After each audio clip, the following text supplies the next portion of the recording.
Tagal naman reply na itong si Ellen eh. Kanina pa to eh. Baka may ginagawa lang si Ellen ni pre. Iyaan mo muna.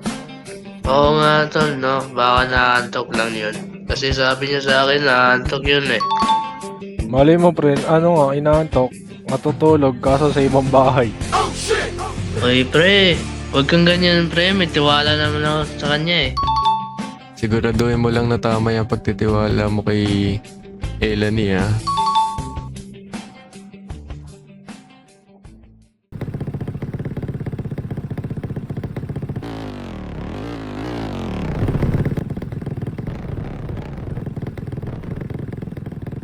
Uy!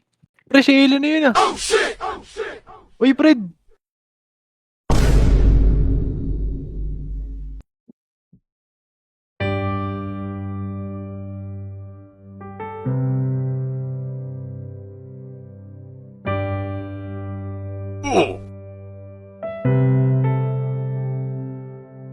Lagi na lang ganito.